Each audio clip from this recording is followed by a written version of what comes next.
Alors Pierre Gasly espère plus des évolutions de l'AlphaTauri en Hongrie. Essayer d'autres choses lors des essais ce vendredi. En regardant les points positifs du week-end de Paul Ricard, j'ai apprécié l'interaction avec tous mes fans et le soutien public français.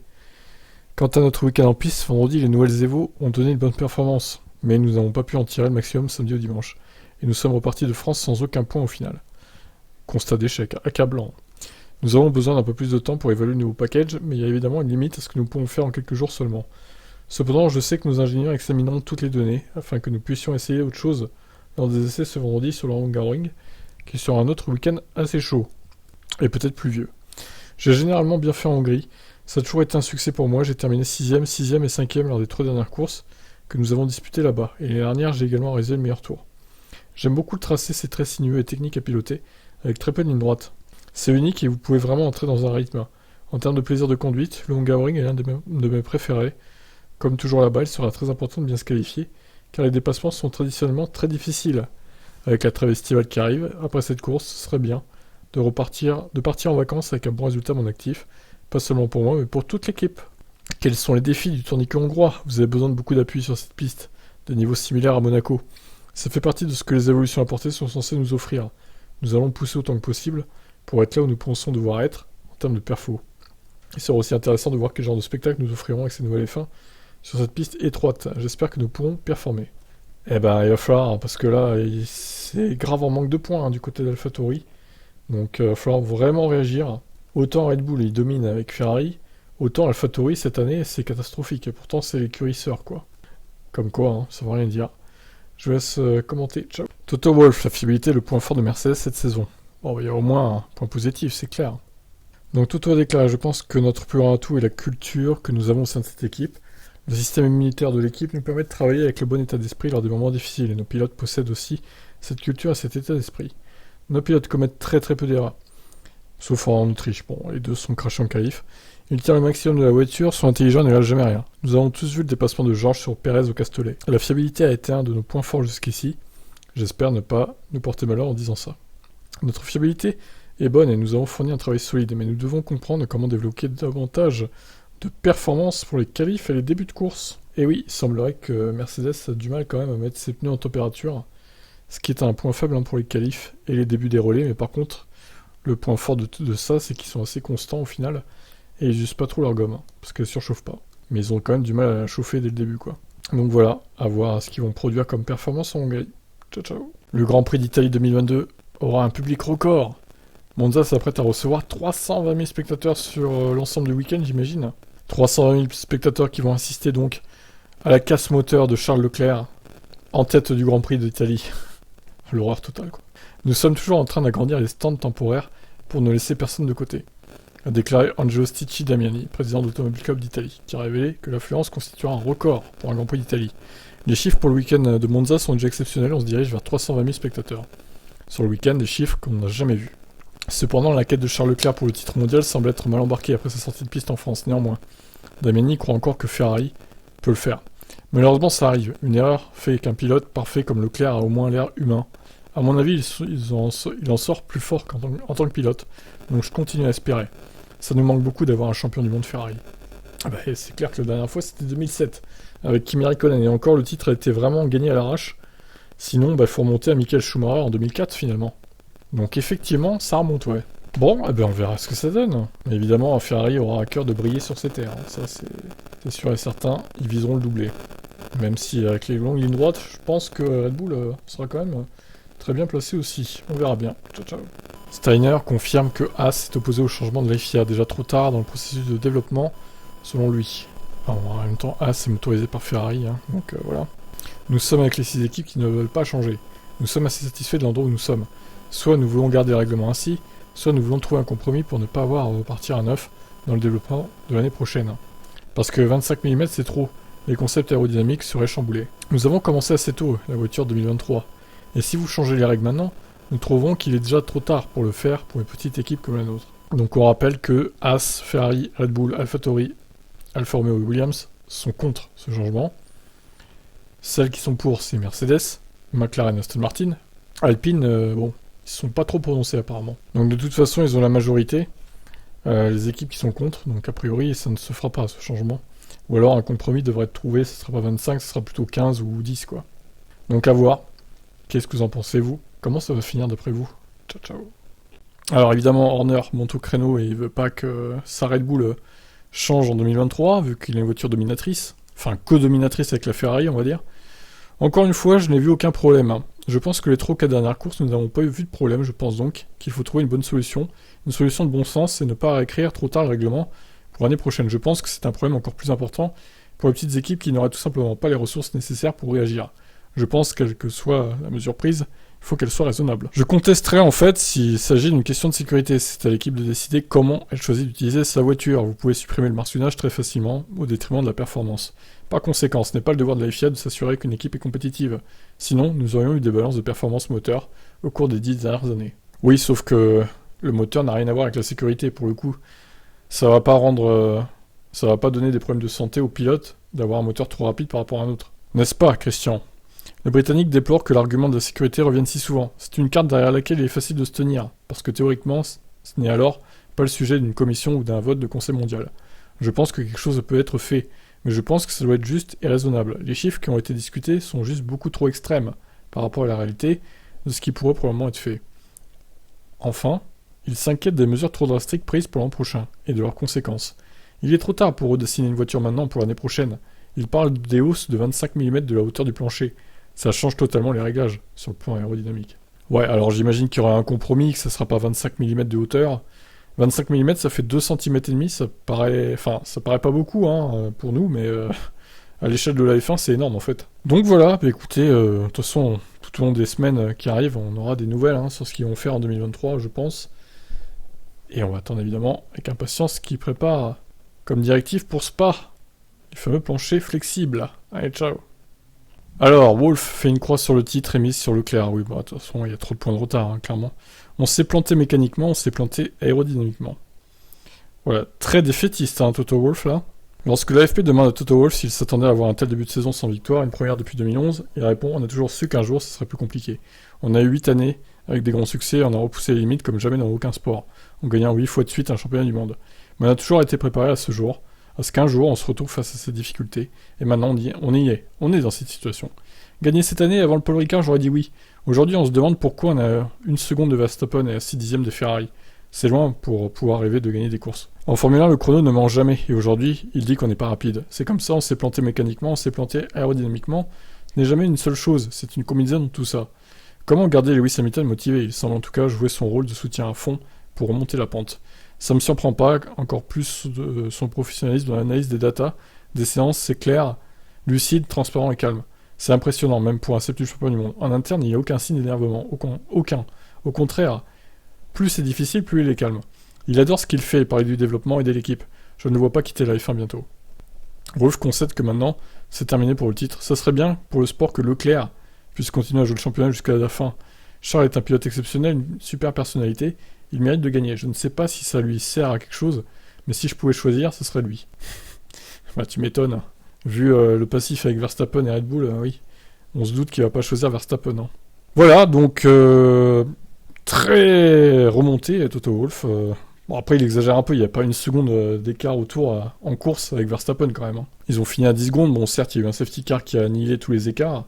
Mais bon, au pire, ils auraient fini, je sais pas, à 15 ou 25 ou 20 secondes, peut-être, 20 secondes max. Ce qui fait, 3-4 dixièmes au tour, sur une course de plus de 50 tours. C'est un peu loin, mais bon, c'est pas non plus irrattrapable, je dirais, d'ici la fin de saison, évidemment. Et franchement, on attend beaucoup aussi le changement de plancher hein, pour Ferrari et Red Bull à Spa. Est-ce que ça va changer quelque chose?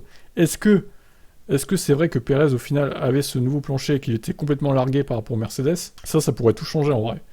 Mais bon, va falloir attendre, évidemment. Spa-Francorchamps dans un peu plus d'1 mois après la pause estivale. Et c'est bien dommage qu'on doit attendre, et encore. Trop d'attente, tue l'attente. Bon allez, je vous laisse commenter, ciao. Alors, Horner, ravi de ce duel fascinant mais respectueux avec Leclerc. Ouais, alors le duel, bon, il y en a eu quelques-uns cette saison, des duels entre les deux, c'est vrai. Mais la plupart du temps, bah, c'est un duel à distance, hein, quand même. Et ils se sont pas croisés tant que ça en piste, hein, quand même, Leclerc et Verstappen. Pour différentes raisons. Alors, Horner estime qu'avec sa forte vitesse de pointe, la Red Bull de Verstappen aurait pu gagner aurait pu garder la tête de course. Verstappen s'était arrêté avant Leclerc, avec l'undercut, la Red Bull aurait pu ressortir en tête. Et avec une telle VMAX, il aurait été difficile pour Leclerc de doubler. Effectivement. Nous aurions pu nous défendre confortablement avec la vitesse que nous avions dans le deuxième secteur. C'était intéressant parce que Max était en mesure de rester beaucoup plus près de Charles pendant une longue période, sans que le pneu ne devienne stratosphériquement chaud. Nous étions, comme nous l'avons vu dans le reste du week-end, très rapides dans le secteur 2, à un niveau similaire dans le deuxième, et un peu plus lent dans le secteur 3, qui est plus technique, qui est principalement le virage 1 ici. Mais la course se déroulait bien, il allait chercher Charles dans la zone DRS, malheureusement, nous n'avons pas pu nous rapprocher assez près dans le secteur de la ligne droite pour vraiment capitaliser sur le DRS. C'est donc pour ça que nous avons gagné la position sur la piste. Encore une fois, vous pouvez voir que c'est très très serré entre les deux équipes, avec une approche très différente pour réaliser le temps auto ici. Constant, calme et efficace, Max n'est plus tellement Mad Max, et c'est une de ses forces cette année pour Horner. Il conduit avec une grande maturité, vous pouvez voir la façon dont Charles et lui se mesurent l'un à l'autre. Il y a un réel respect entre les deux pilotes. Mais pourquoi il devrait prendre des risques? En fait, Verstappen, vu l'avance qu'il a, il est pas débile. Il sait très bien que ça sert à rien de prendre des risques comme il a fait en 2021, quitte à tenter le tout pour le tout sur certaines courses face à Hamilton. C'était pas du tout le même contexte. C'est dommage qu'on n'ait pas pu voir comment la course se serait déroulée, car la deuxième moitié de la course aurait été l'inverse de la première, où nous aurions eu la position de piste et où Ferrari aurait eu un avantage de pneus. Eh oui, c'est dommage, effectivement. Ça nous a amputé l'intérêt de la course. Verstappen peut-il remporter une 8ème course cette année au Hungaroring ce dimanche? Horner se méfie des Ferrari. La deuxième moitié de saison, évidemment, va être très compétitive. Nous avons différents circuits, différents défis à relever, et il y a des grands prix intéressants à venir. Nous avons la Hongrie le week-end prochain, qui jouera probablement plus sur les forces de la Ferrari que sur nos forces. Et puis nous avons quelques circuits après la pause estivale, qui rejoindront plus sur nos forces. Ça va être fascinant de voir comment les choses vont évoluer au fil des courses. Ce qui pourrait aider Ferrari, ce serait vraiment que Mercedes s'intercale entre Ferrari, qui sera en tête, et Red Bull, qui serait derrière Mercedes du coup. Mais il y a peu de chances que ça arrive, donc il faudrait que la Mercedes gagne en performance suffisamment pour passer devant la Red Bull, mais pas trop quand même pour pas qu'elle passe devant la Ferrari. Ça paraît improbable. Donc bon, pour moi je pense que la saison est pliée et que même si il gagne encore quelques courses, Leclerc, ça suffira pas pour remonter son retard colossal parce que Max, il va pas s'endormir. Et à chaque fois je pense qu'il sera P2, donc voire P3 au pire si Sainz fait 2.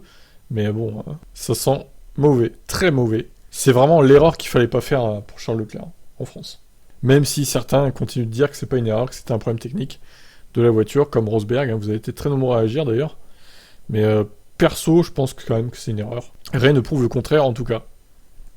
Qu'est-ce que vous en pensez, vous? Ciao. Villeneuve décrit la grande différence entre Leclerc et Verstappen. Le Canadien s'étonne de l'erreur du pilote en France. Ah, il va pas faire comme Rosberg, lui. Il va dire encore c'est la faute de la voiture, c'est pas le pilote. Personne n'est parfait, mais le titre revient toujours à celui qui fait le moins d'erreurs. A déclaré Villeneuve, la sécurité de Leclerc devient également un problème. Pour toute l'équipe, Verstappen a un énorme avantage maintenant et se dirige avec confiance vers son deuxième titre. La Gazzetta dello Sport est du même avis. Pour devenir un champion, vous ne pouvez pas faire ces erreurs. Verstappen a appris de ses erreurs par le passé et est devenu un pilote irréprochable au fil du temps. Maintenant, Leclerc est sur cette voie. Alors, selon Binotto, l'accident de Leclerc en tête de la course appartient déjà au passé. Il n'y a aucune raison pour que nous ne gagnions pas les 10 dernières courses. Non, mais lui, il marche sur la tête aussi. Les raisons, il y en a 3. Erreur de pilotage, erreur de stratégie, problème de fiabilité. Voilà, ça fait quand même beaucoup. Nous savons que notre concept de base est bon, et nous avons également été en mesure de développer la voiture très bien. L'équipe a pris des décisions très courageuses depuis l'hiver, en apportant des innovations qui fonctionnent réellement. Quid du nouveau plancher? En effet, Verstappen et Red Bull s'inquiètent des performances de Ferrari sur le Hungaroring. Mais Binotto attend de voir ce qu'il en sera. Nous avons introduit un nouveau plancher censé améliorer les performances et éliminer les rebonds. Il était difficile de le tester jusqu'à présent car Paul Ricard a un asphalte assez lisse. Selon Elan Jammers, directeur du Grand Prix des Pays-Bas, le problème n'est pas seulement Leclerc, mais aussi l'organisation de Ferrari. Il y a une part de vérité dans la déclaration de Binotto selon laquelle ils peuvent gagner les 10 prochaines courses. La seule chose qui manque, c'est le sens des responsabilités chez Ferrari. Vous pouvez le voir avec Leclerc qui est admirable. Ce n'est qu'une série d'erreurs de la part de Ferrari. Max ne joue pas seulement le rôle d'outsider en disant que Ferrari a toujours la voiture la plus forte. Du point de vue de Villeneuve, l'admission par Leclerc de sa responsabilité dans l'accident du Paul Ricard n'est tout simplement pas suffisante. Je ne comprends pas vraiment, car en Autriche, il a résisté à la pression. Mais c'est justement la grande différence entre Leclerc et Verstappen.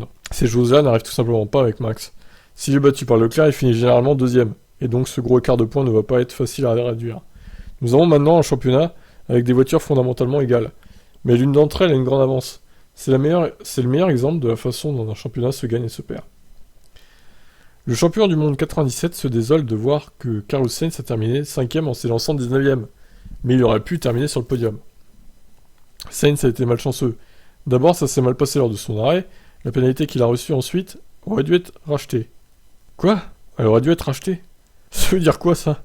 Sainz a fait un dépassement vraiment brillant sur Pérez et semblait encore avoir de la vitesse pour s'éloigner. Ils ont ensuite agi de manière hésitante sur le mur des stands chez Ferrari et ça coûte des points à Sainz. On aurait dit qu'il ne faisait pas confiance à son équipe, mais n'oubliez pas que nous entendons que des bribes de communication radio. De plus, l'équipe a les données, les connaissances, l'état des pneus. Mais si vous le faites rentrer, faites-le plus tôt. Ainsi, vous lui donnez plus de temps de se rattraper. Oui, c'est ce que j'avais dit, hein. Dans le débrief, dans les autres vidéos. Il fallait le faire rentrer plus tôt, quand il était en bataille avec Russell, par exemple, ou avant qu'il rejoigne Pérez. C'est là qu'il fallait le faire rentrer. Bon, bah, peut-être une petite erreur de 3 ou 4 tours, hein, pour Ferrari, là. Donc voilà, rendez-vous en Hongrie, on va voir comment ça se passe. Il faut qu'ils fassent un doublé, Ferrari, hein, sinon, ils n'arriveront jamais à rattraper leur retard. En fait, il faudra qu'ils fassent des doublés sur les dernières courses. Là, ça serait vite rattrapé, mais on sait tous que ça n'arrivera pas. Donc voilà, allez, ciao. Ferrari favorite en Hongrie selon Red Bull, Binotto relativise. D'accord. Marco, ils devraient nous tourner autour là-bas, ils sont meilleurs à basse vitesse, ils génèrent plus d'appui. Leurs évolutions en France semblent avoir fonctionné mieux que prévu sur un tour. À un moment en qualif, Carlos Sainz a sorti un chrono 1 seconde plus rapide que nous. Nous ne pouvions pas répliquer. Ça nous donne à réfléchir s'ils réussissent à reproduire ça de manière plus constante. Bah oui, mais encore faut-il ne pas se cracher, ou alors ne pas avoir un problème de fiabilité, ou alors ne pas faire de la merde niveau stratégie.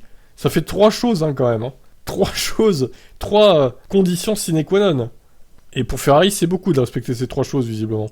Je pense que comme d'habitude, ça sera très serré, déclare Binotto, notre voiture se comporte bien. Elle s'est bien comportée dans des conditions chaudes et froides. Nous y allons avec un maximum d'appui, ce qui est différent de ce que nous avions en France. Red Bull devra également mettre plus d'appui sur la voiture, donc je ne m'attends pas à un gros avantage sur eux par rapport à ce qu'ils prédisent, loin de là. Nous savons que la Hongrie est à nouveau difficile pour la surchauffe des pneus, c'est difficile pour les pneus avant. Pour la motricité, c'est un défi très similaire du côté du Grand Prix de France, et nous faisons du bon travail, nous faisions du bon travail jusqu'au crash de Charles. Allez, bim, il en remet un petit coup. Au passage, Binotto, Ferrari souhaite continuer à s'enlever de la pression après une nouvelle déception en France, qui avait Verstappen et Red Bull creuser à nouveau l'écart au championnat. À ce stade de l'année, Verstappen est presque au point où il pourrait finir deuxième derrière Charles Leclerc à toutes les courses et être tout de même titré. Une perte de 70 points alors qu'il avait une avance de 63 points. Ouais, bah putain. En gros, faut que Leclerc gagne toutes les courses, quoi. Ah bah, bonne chance, hein. Bonne chance, vraiment.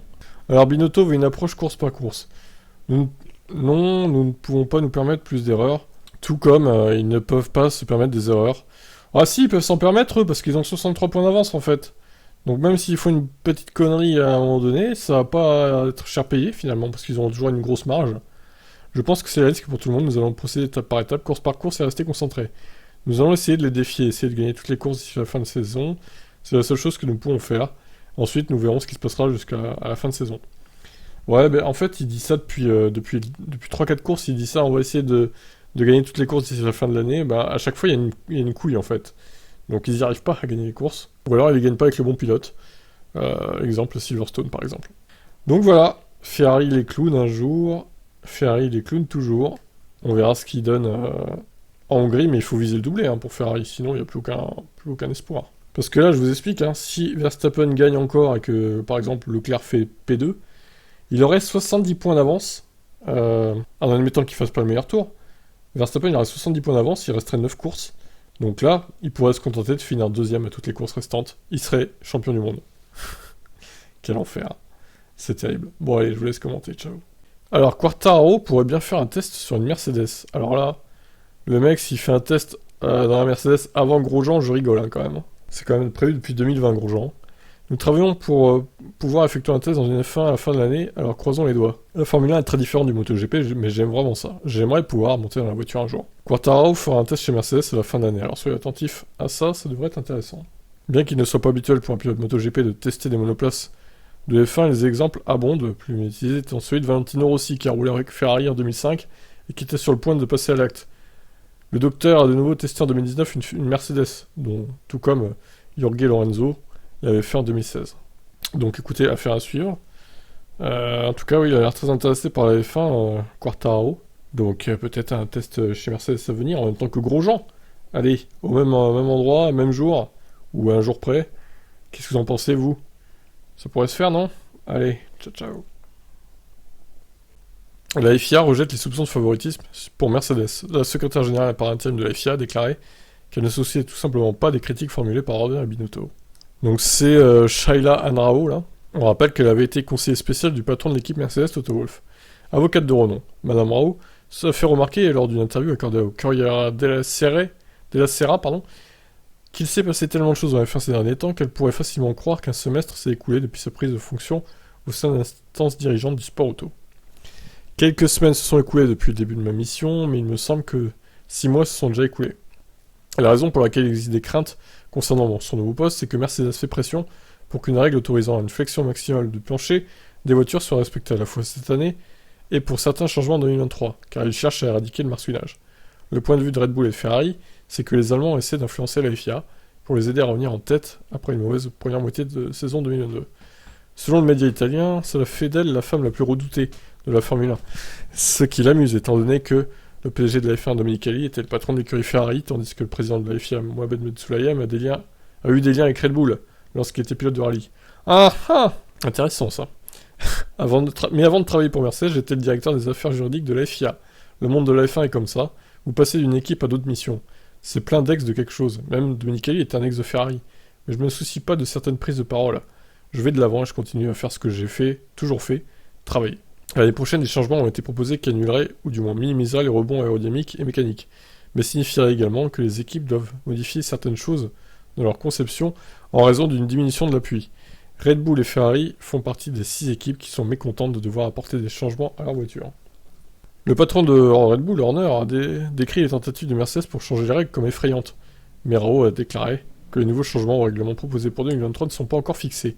De plus, elle ne ferait pas son travail si elle ne tenait pas compte des implications en matière de sécurité. Pour l'instant, il ne s'agit qu'une d'une proposition, elle n'a pas encore été finalisée. De toute façon, nous travaillons tout le temps pour la sécurité des pilotes. Que se passerait-il si nous n'intervenons pas quand la sécurité est en jeu? La FIA a également déclaré qu'elle recherchait un compromis lors de l'examen des changements de règles, et il est impossible de dire si une nouvelle règle axée sur la sécurité favoriserait Mercedes ou toute autre équipe. Donc voilà, déclaration de Shaila... C'est quoi son prénom? Shaila Ann. C'est joli comme prénom. C'est original. Voilà, vous en pensez quoi de ça? Est-ce qu'elle favorise Mercedes? Dites-moi en commentaire. Ciao. Hamilton voit des similarités entre 2009 et 2022. Est-ce qu'il peut aussi remporter sa victoire sa première victoire de la saison à Budapest? Bon bah Russell, tu sais ce qu'il serait à faire, un bowling, comme Bottas en 2021. Surtout qu'il va pleuvoir, apparemment, on va regarder la météo. Après, du coup, cet article, voir un peu ce qui va se passer. Même si on est que mardi, bon, ça a le temps de changer, mais au moins on aura une petite idée, quoi. Donc, depuis 2007, Hamilton a systématiquement remporté au moins un Grand Prix. Là, il lui reste 10 courses pour poursuivre cette série. La dernière fois qu'Hamilton s'est retrouvé dans une situation similaire, c'était en 2009. Elle est également marquée par des changements de règlement importants. Champion en titre, le Britannique voyait son équipe McLaren rater sa MP424 dans les grandes largeurs et subissait de nombreuses désillusions en début de saison, se faisant parfois éliminer dès la Q1. Ce n'est qu'à partir de la mi-saison, et grâce à une évolution importante amenée par McLaren, que Hamilton avait enfin à sa disposition une voiture capable de l'emporter. Il s'imposait ainsi en Hongrie, où la F1 se rend d'ailleurs ce week-end, puis à Singapour quelques semaines plus tard. Je me souviens très bien de 2009, de nombreux éléments de cette année-là. Je pense qu'en janvier ou février, après être revenu de mon entraînement hivernal, nous avions cette réunion et les gars me disaient que nous avions déjà atteint le niveau d'appui voulu sur la nouvelle voiture. Et je me souviens qu'ils disaient que d'après leurs interprétations, il y avait 50% d'appui en moins comparé à l'année précédente. Je me disais vraiment, ça signifie que vous avez probablement pas réglé la voiture suffisamment haut. Et lorsque je suis monté dedans à Portimao, c'était absolument horrible à piloter. C'est la pire voiture que j'ai jamais conduite. Seul le moteur était bon, mais pour le reste, j'étais en permanence sur 3 roues. Ok, d'accord. Je me souviens donc des difficultés de cette année-là. On s'était qualifié 15e ou quelque chose comme ça dans la première course, avant qu'une évolution majeure arrive pour le Nürburgring. J'étais le seul pilote de l'équipe à être en être équipé car j'étais le mieux classé au championnat. Et dans les virages 6 et 7, je pouvais enfin passer à fond. Je me rappelle avoir allumé ma radio accidentellement et de faire ce wouhou qu'ils ont ensuite diffusé à toute l'usine. Puis nous avons remporté notre première course à Budapest. Donc il conçoit qu'il existe des similarités entre 2009 et 2022. Le clin d'œil de l'histoire serait donc intéressant s'il venait à s'imposer en Hongrie ce week-end. Et Hamilton veut croire à ses chances. Ouais, mais c'est pas tout à fait le même contexte parce que la McLaren à l'époque était vraiment rapide sur les circuits sinueux en deuxième partie de saison, pas en première partie du coup. Que là, bon, la Mercedes 2022, elle est pas si forte que ça. En fait, elle en perd un peu partout. Un peu en ligne droite aussi, elle en perd quand même. Il n'y a pas beaucoup de ligne droite à Budapest. Mais bon, il y a quand même 4 autres voitures qui peuvent jouer la victoire que lui. Même Russell, il peut la jouer aussi. Donc ça va être chaud. Enfin, Russell, non, justement, il va peut-être pas pouvoir la jouer non plus sur une Mercedes. Mais ouais, je sais pas. Faudra voir. Donc finissons. Cette année, en début de saison, c'était très très similaire. En février, nous étions très confiants et convaincus que nous avions beaucoup de performances dans la voiture.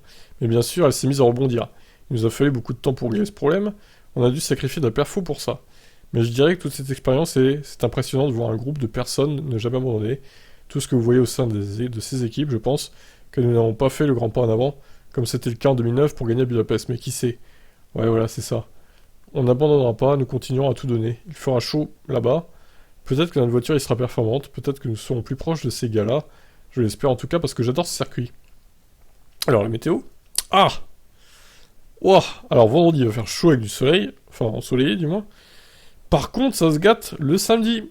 Peut-être de la pluie. Incroyable. Ah ah. Et il va faire chaud vendredi. Hein. Il va faire très très chaud. Alors, samedi, du coup, ça donne quoi? De toute façon, on refera un point demain soir, en même temps que les horaires, là. Il va faire beaucoup moins chaud et des risques forts de pluie et d'orage. Du coup, le samedi. Donc, le dimanche, pareil, hein, des risques... Ouais, quoique, pour l'instant, non. Le dimanche, pas trop de risques de pluie quand même. Alors, je sais pas pourquoi ils affichent des orages, là. Bon, on en reparlera de toute façon de la météo. Risque de plus 60%. Bon. De toute façon, là, on est que mardi, donc ça a le temps de changer. Mais bon, il y a quand même plus de chances qu'il pleuve là-bas qu'au Castellet, pour le coup. Je vous laisse commenter. Ciao, ciao. Rosberg ne croit toujours pas à une faute de Leclerc et allume Ferrari. Quoi? Non mais attends, il insinue quoi, là? Alors là, j'ai hâte de lire. Hein.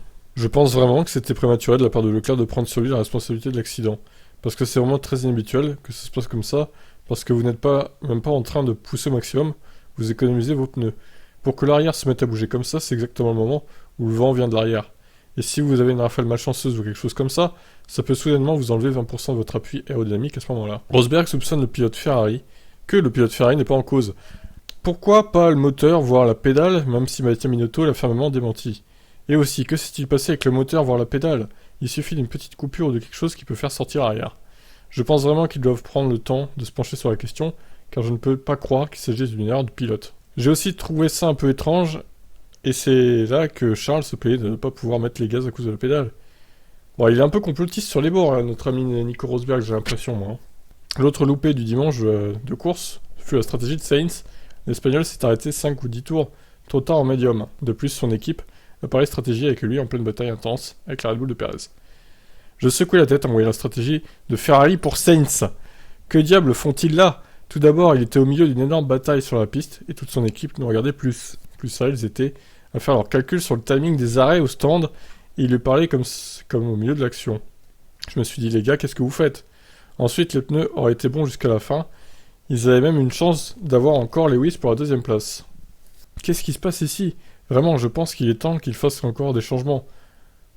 Des changements sérieux. Un jugement terrible, là, terrible. Je ne peux pas l'expliquer. Mattia Binotto doit vraiment s'occuper de ça et faire de sérieux changements. Et la seule chose est que, ne l'oublions pas, que Ferrari semble avoir la meilleure voiture en ce moment. Ça peut donc nous donner l'espoir que Leclerc puisse encore faire une remontée au championnat. Pour les courses, le stand, c'est encore à jouer. Tu parles là. S'ils font ça à chaque fois, de toute façon... Hein. Alors, on continue. Putain, la vache, il était très loquace, notre ami Rosberg, là. Quelle incroyable remontée pour Mercedes après la gifle des qualifications. Personne n'aurait pu prévoir un double podium, et aussi avec le rythme qu'ils ont montré. Ils étaient proches du règne de Ferrari et des Red Bull, c'est vraiment un gros point positif pour Mercedes. Il semble que c'est peut-être ce rythme de qualif qui est le grand problème, qu'ils doivent régler. En course, ils ont confirmé qu'ils ont fait des progrès, donc c'est un point positif pour eux aujourd'hui. S'ils continuent à avoir des samedis aussi mauvais, il va être difficile pour eux de faire assez de progrès pour vraiment se battre pour la victoire. Donc tout se résume à ça. Une équipe de F1 comme Mercedes travaille toujours très très dur. Parfois j'ai du mal à imaginer comment ils vont pouvoir travailler encore plus dur, car il y a une limite à tout. Pour Rosberg, pas de doute, lui qui connaît son ancien équipier, le Britannique est toujours surmotivé pour faire face à sa deuxième moitié de saison, même si les victoires sont pas au rendez-vous. Il reste super motivé, et une course comme celle de dimanche leur donne de l'énergie, parce qu'elle leur donne de l'espoir après une journée plus sombre comme samedi. Cela leur donne de l'espoir qu'ils peuvent encore peut-être gagner cette année et se battre pour des victoires en fin de saison, avec un peu de chance, vous savez. Cet espoir vous stimule à nouveau, et c'est dans cet élan que Mercedes se trouve en ce moment. Eh ben, bon, voilà, je suis plutôt d'accord avec lui, sauf sur la partie de Leclerc, où je pense que lui, il pense plutôt que c'était le vent ou un problème technique de la voiture. qui lui fait perdre derrière à Leclerc. Bon, après, voilà, Binotto a dit que non, que c'était l'erreur de Leclerc. Lui-même a dit aussi Leclerc que c'était de sa faute. Alors après, vous pouvez toujours dire, oui, mais il mente, c'est pour pas encore entacher la réputation de Ferrari. Donc Leclerc prend tout sur lui. Bon, là, ça va un peu loin, je trouve. Ça va un petit peu loin. Donc je ne suis pas d'accord avec Rosberg sur ce point-là. Et vous alors, dites-moi en commentaire. Ciao. La Formule 1 est dans les temps pour produire son carburant 100% durable pour 2026. Un produit qui bénéficiera au monde entier. Voyons. C'est Pat Simons qui est interrogé la première fois que j'en ai parlé. Personne ne comprenait de quoi je parlais. Je n'étais moi-même pas sûr pour être honnête. J'ai donc dû effectuer de nombreuses recherches sur le sujet. On a travaillé en étroite collaboration avec la FIA, qui possède quelques très bons spécialistes de carburant. On a aussi reçu une grande aide de la part de notre partenaire Aramco. La révolution a déjà débuté cette saison, les nouvelles F1 roulant à l'E10, composées à 90% de carburant et 10% d'éthanol renouvelable. Les 10% d'éthanol que nous utilisons actuellement sont entièrement renouvelables. Il existe de nombreux types d'éthanol, cela varie selon la quantité, selon la qualité, mais le nôtre est vert, donc durable. Ross Brawn, directeur général de la F1, se félicite également de voir la discipline faire tout son possible pour respecter l'environnement. Les carburants durables nous offrent une merveilleuse opportunité. Nous travaillons sur ce carburant neutre en émissions, de sorte que le carbone utilisé pour produire ce carburant soit équivalent à celui produit par le moteur à combustion interne, ce qui signifie que les moteurs n'ajouteront aucun dioxyde dans l'atmosphère. Ce qui est très attrayant avec cette solution, c'est qu'elle pourrait être utilisée sur les voitures tous les jours, sans avoir à effectuer le moindre changement sur le moteur. Nous aurons alors près de 2 milliards de moteurs à combustion interne dans le monde, et quelle que soit la solution électrique ou hydrogène que nous trouverons, il restera malgré tout 2 milliards de voitures. Il y a certaines parties du monde où les voitures ne passeront pas à l'électrique. Ça, c'est pas faux. Si nous proposons un carburant qui aura moins d'impact sur l'environnement à toutes ces voitures, il s'agira d'un changement positif et d'un message fort, à savoir que c'est faisable. Toutes les compagnies pétrolières travaillant en F1 s'y sont engagées. Ce sera un accomplissement fantastique et un très beau message au monde entier. Ça voudra dire qu'il existe des solutions. Oui, mais alors, c'est pareil, moi je veux bien, mais quel tarif pour ce fameux carburant 100% durable? Parce que les gens, ils vont aussi regarder le tarif. Je sais pas en 2026 à combien sera le prix de l'essence, on va dire qu'il sera à 2,20€ le litre. Ouais, je suis un peu pessimiste, mais bon, vu à combien c'est déjà en 2022, je me dis que ça va augmenter. On va dire 2,20€.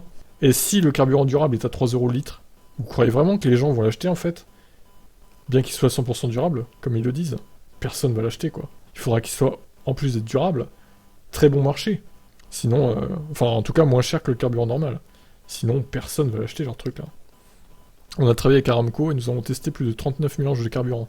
Ça nous a permis de comprendre les effets des différents types de mélanges que vous pouvez utiliser pour produire un carburant durable.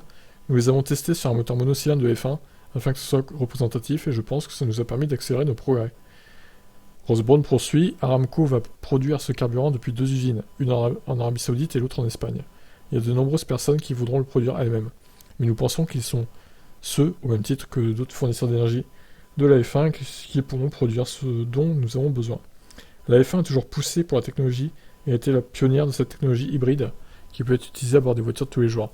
Notre moteur à combustion interne est incroyablement efficace. Si nous parvenons à développer le meilleur carburant durable qui soit, des fabricants investiront des millions dans le développement pour arriver au même résultat, ce qui bénéficiera à tout le monde. Très bien. Bon, ouais. Affaire à suivre. Dans 4 ans, enfin en 3 ans et demi du coup, on en reparlera. Ça sera sûrement plus concret du coup, parce que là c'est encore vague, hein, leur carburant là. Qu'est-ce que vous en pensez? Ciao. Les échanges radio avec Sainz, entre Ferrari et Sainz n'avaient aucun sens pour le téléspectateur. La Scuderia rappelle qu'il y a un léger décalage. Bah oui, il faudrait pas que les autres écuries soient au courant de ce qu'ils font en avant-première, forcément. Les données fournies par la télé sont retransmises avec un léger décalage, a déclaré Inaki Rueda, responsable de la stratégie chez Ferrari. Dans le cas présent, vous avez pu voir Pérez et Carlos se battre l'un contre l'autre au 41e tour. Nous parlions avec Carlos. Nous avons vu qu'il ne pourrait pas dépasser Pérez dans les longues lignes droites, et au virage 10, nous lui avons demandé de rentrer.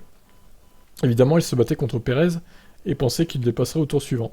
C'est pourquoi il nous disait « je ne rentre pas à ce tour-ci ». Si vous regardez la télé, le message était diffusé au niveau du virage 15, juste après l'entrée de la voie des stands, ce qui n'avait aucun sens car un appel aussi tardif, comment le pilote pourrait-il réagir? Bien sûr. Si Sainz finissait par s'arrêter une deuxième fois, il estimait, après la course, que c'était une erreur stratégique de la part de Ferrari. Mais Inaki Rueda explique qu'il était nécessaire de chausser l'Espagnol de nouveaux pneus, puisqu'il était équipé de médium, quand ses adversaires roulaient avec des durs. Oui, bah alors c'est ce que j'ai déjà dit dans le live sur Twitch hier, de rediffusion.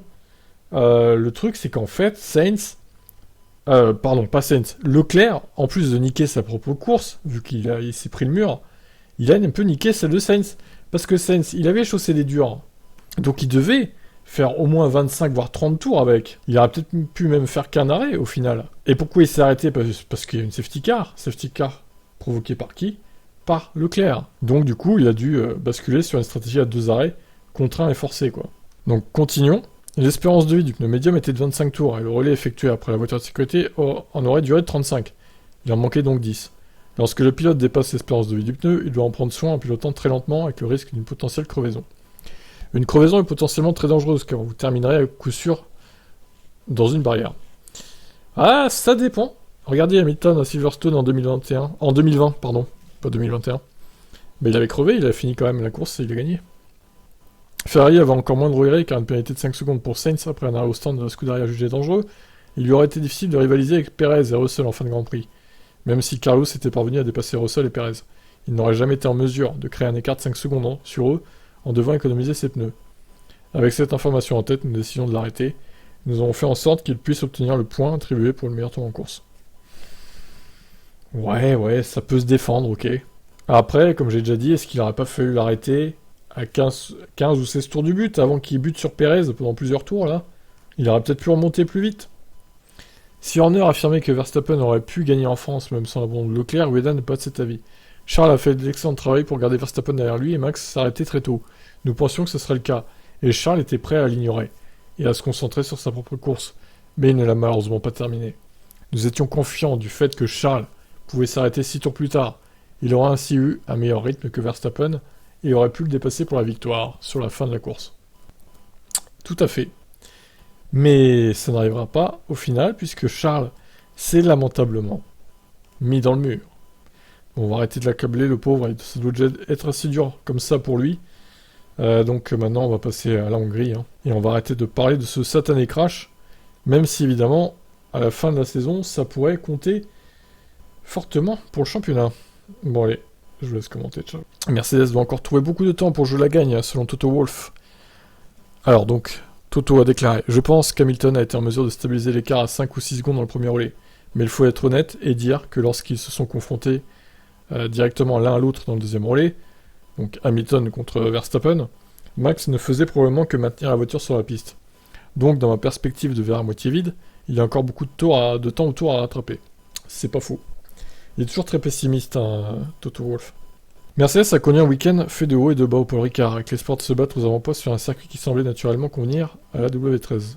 L'écurie s'est rapidement rendu compte que ce ne serait pas le cas, et qu'elle était même encore plus en retrait que les épreuves précédentes. Alors en qualif, oui, c'était plus en retrait. Par contre, en course, c'était peut-être un poil plus en retrait que Silverstone, mais c'était pas non plus hyper loin. Par contre, en qualif, oui, il y a eu un gros problème, là, terrible. Wolff estime que le gros du travail doit être de comprendre pourquoi les attentes n'ont pas été comblées au Castellet. Je pense qu'à chaque tour, nous collectons plus de données et comprenons un peu plus, donc nous assemblons les petites pièces du puzzle. C'est un processus qui est parfois difficile. Malgré tout, parmi les conclusions à tirer, on note le fait que le rythme qualif demeure décevant, avec une mise en température des pneus qui reste difficile même dans les conditions climatiques chaudes. C'est tout simplement pas une seule chose. Nous manquons de performance sur un seul tour, et nous manquons de performance en début du relais. Il y a quelque chose à comprendre. Il n'y a pas de solution miracle. Mais il y a quelques éléments qui se répercutent sur nos performances. La deuxième et la troisième place sont un bon résultat, mais nous travaillons sans relâche pour gagner du temps. Eh ben, nous verrons ce que ça donne en Hongrie. Peut-être qu'il pleuvra, donc à voir. Je vous laisse commenter. Ciao. Alors, Sainz révèle qu'il n'a pas embarqué d'eau avec lui lors du Grand Prix de France. Alors, encore une fois, c'est un peu limite. Pour moi, chaque pilote, par mesure de sécurité, devrait embarquer un système d'eau, sinon c'est disqualification en fait. On ne devrait pas faire l'impasse sur de l'eau, je suis désolé, pour quelque raison que ce soit, là évidemment c'était pour gagner du temps. Hein. Donc l'Espagnol s'est exprimé sur Sky UK, et lorsqu'il a été interrogé sur la difficulté d'Hamilton à se passer d'eau, il a répondu avec sourire. En fait, de mon côté, j'avais fait le choix de ne pas prendre d'eau avec moi. Nous étions en surpoids avec la Ferrari, alors j'ai abandonné la bouteille malgré la chaleur extrême. Au final, je transpire pas beaucoup, et je préfère avoir ce dixième de mon autour. Il faisait très chaud. Avec les pneus durs, il était difficile de dépasser au début, mais avec les pneus moyens, j'ai vu le podium se rapprocher, a déclaré le pilote de monoplace 55. Ouais, bah non, c'est pas bien. La FIA doit faire quelque chose hein, sur l'eau, c'est pas possible. Il faut les obliger à embarquer un système d'eau, et il faut que les commissaires vérifient à chaque fois qu'il y a bien un système d'eau. Sinon, bah DQ. Vous en pensez quoi, vous? Ciao. Horner salue le respect entre Red Bull et Ferrari. Cette saison, il n'y a pas eu beaucoup de politique et de conneries. Bah, en même temps, les conneries, c'est Ferrari qui les font. Donc, j'ai envie de vous dire, il n'y a pas de duel en fait. Très peu. À Jeddah, il y en a eu un, bon. Il y a eu quelques courses, il y a eu un duel entre Max et Charles, surtout au départ. Mais bon, globalement, c'est une lutte à distance en fait, hein. C'est pas une lutte en piste, hein. C'est une compétition qui se concentrait sur ce qui se passe sur la piste. Bah oui, mais bon, justement, il se passe pas grand chose sur la piste entre les deux, hein. Il n'y a pas eu beaucoup de politique ou de conneries au sujet de ce qui se passe dehors de la piste.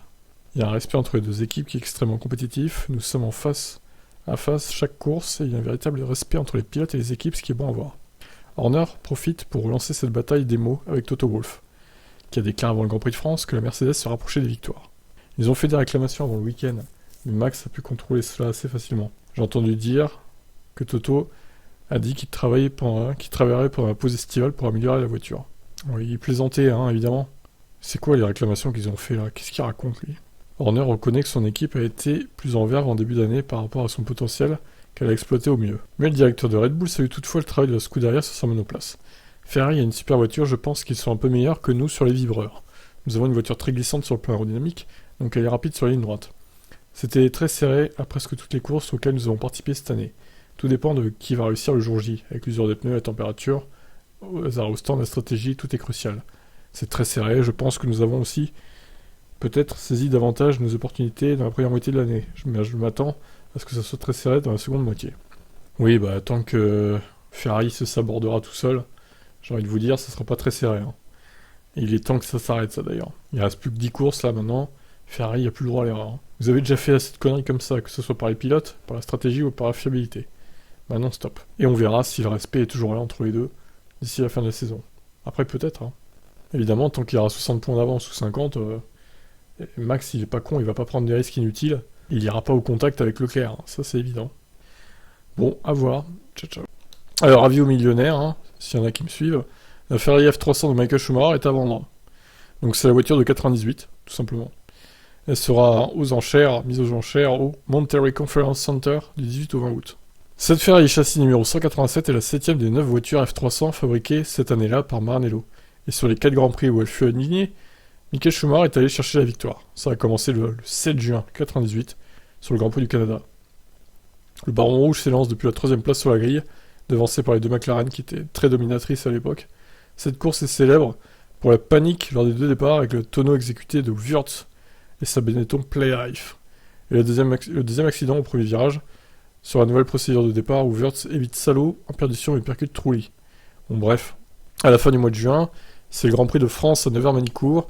Michael Schumacher est qualifié sur la première ligne devancé par Mika Hakkinen, mais l'Allemand ira s'imposer et Eddie Irvine sur la deuxième Ferrari signera in extremis le premier doublé de Maranello depuis 1990. Bon bref, là il nous raconte toute la course. Donc en gros, voilà, c'est la Ferrari 98 qui est à vendre aux enchères. Putain, on nous fait tout l'historique là, hein. Bon bref, elle est très jolie cette voiture maintenant. Voilà, écoutez, s'il y a des riches millionnaires, hein, qui sont chauds pour acheter cette Ferrari de Michael Schumacher, eh bien écoutez, faites donc des enchères. Alors je sais pas s'il y a le moteur inclus ou s'il y a juste le châssis en fait. C'est pas précisé je crois.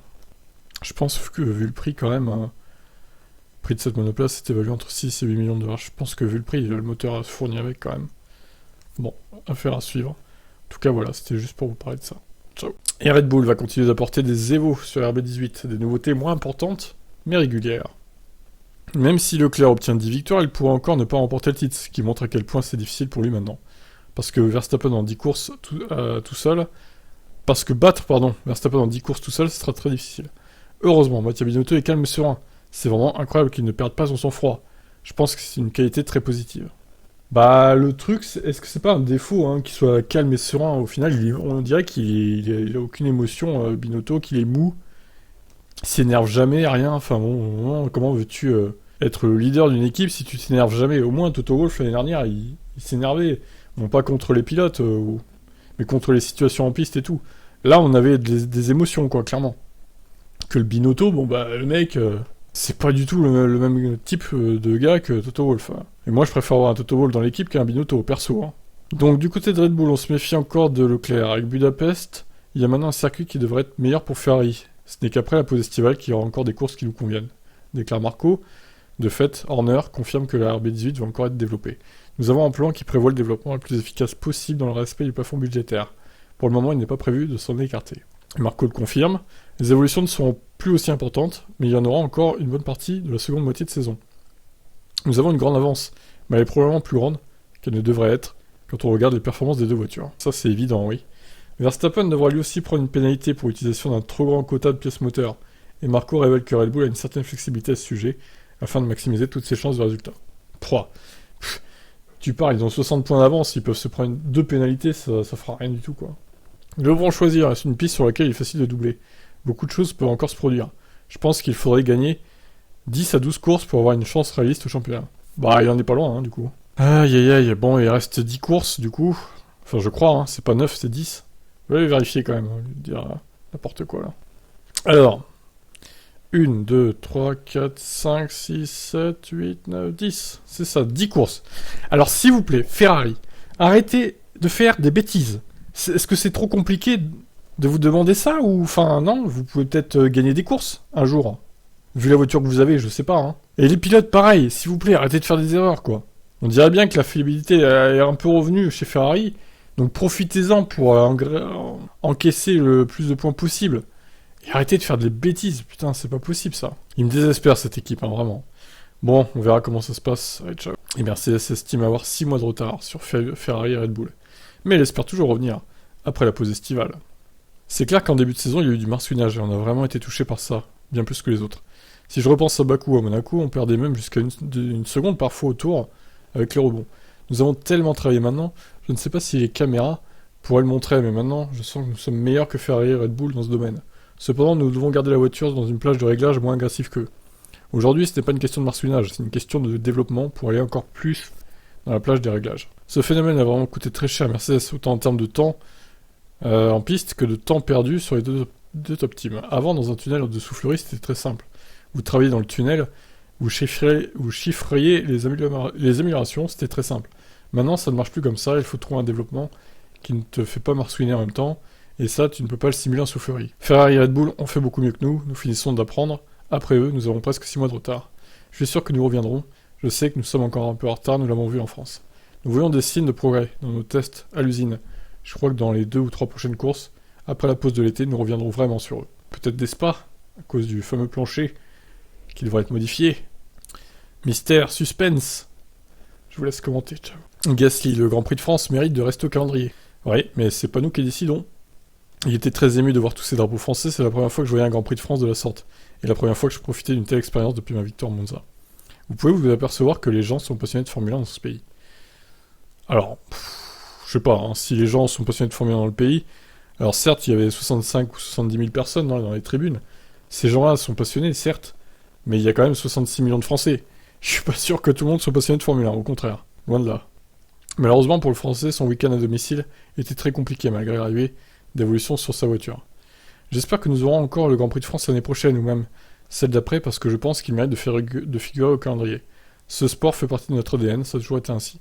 Nous avons Alpine, nous avons 2 pilotes français, 2,5 si on compte Charles Leclerc. 2,5. Si ce n'est pas possible sur ce circuit, j'espère que nous trouverons une solution. A noter que selon certaines rumeurs très récentes, l'Afrique du Sud ne serait pas prêt à temps pour 2023, ce qui préserverait le Grand Prix de France pour une année au moins encore. Et Spa alors ok. Donc ce serait le Grand Prix de France qui remplacerait l'Afrique du Sud et pas Spa, quoi. Ok, bon, on verra. On va attendre de voir les news officielles, évidemment, avant de tirer des conclusions. Allez, je vous laisse commenter. Est-ce que le Grand Prix de France doit rester en Formule 1 ? Ciao. Alors, Sainz sera un meilleur leader pour Ferrari selon Damon Hill. Il est plus à l'aise avec la stratégie et prend les décisions. Ouais, mais il est moins rapide. Si le Britannique reconnaît que Charles est très rapide, il voit l'Espagnol davantage en mesure de mener son équipe au niveau de la stratégie. Carlos me semble être un meilleur chef d'équipe. Il a l'air plus à l'aise avec la stratégie, plus enclin à prendre des décisions. Sainz était pourtant en désaccord avec son équipe en France, lorsque celle-ci lui demandait de s'arrêter une deuxième fois. Il pense d'ailleurs qu'il manque une personne capable de prendre des décisions compliquées au sein de Scuderia. Quelqu'un doit prendre ses responsabilités et dire « D'accord, prenons une décision », peu importe qu'il s'agisse d'un pilote ou d'un stratégiste. Il leur faut une direction claire. Il souligne le grand potentiel de Ferrari cette saison. Selon lui, la Scuderia peut encore poser problème à Red Bull, à condition bien sûr de terminer les courses. Ferrari possède un énorme potentiel, ils seront une menace s'ils parviennent à régler leurs problèmes. Si c'est le cas d'ici la fin des saisons, nous pourrions avoir droit à une fin de championnat très serrée. Il reconnaît cependant qu'il leur faudra aussi avoir la chance de leur côté et ne pas répéter les mêmes erreurs. Je parle bien sûr pour Ferrari, mais aussi pour Leclerc, qui admettait lui-même qu'il s'agissait d'une faute de pilotage, qu'il n'y avait aucun autre facteur. Il était sous pression parce que Verstappen venait de chausser des nouveaux pneus. Il a donc dû se dire « je dois pousser maintenant, car nous allons sûrement nous arrêter bientôt ». Et peut-être qu'il en a fait trop. Ce n'est pas impossible que Max connaisse lui aussi de la malchance, ils ont connu des problèmes de fiabilité eux aussi, et l'écart pourrait se réduire, mais on dirait bien que Ferrari a gâché une opportunité cette année. Bah ouais, une fois de plus, j'ai envie de dire. Ça fait beaucoup d'opportunités de gâcher pour Ferrari. Bon alors, quand il dit que Sainz sera le leader de Ferrari, non, moi je crois pas. Alors certes, il fait peut-être moins de conneries maintenant, Sainz, il en a fait pas mal au début de saison aussi, lui quand même. Hein. Mais en termes de rythme pur, quand même, désolé, il reste un poil derrière Leclerc quand même, donc... Même si là, évidemment, il va un peu se rapprocher au classement, mais bon, pas non plus des masses, vu qu'il a fini que 5ème au lieu de 3ème. Voilà, donc je vous laisse commenter, ciao. Allez, dernière course avant la pause estivale en Hongrie, donc, ce week-end. Les essais libres 1 et 2 à retrouver sur Canal+ Sport 14h-15h les EL1 et les EL2 17-18h. Les EL3 13-14h sur Canal+ Sport toujours.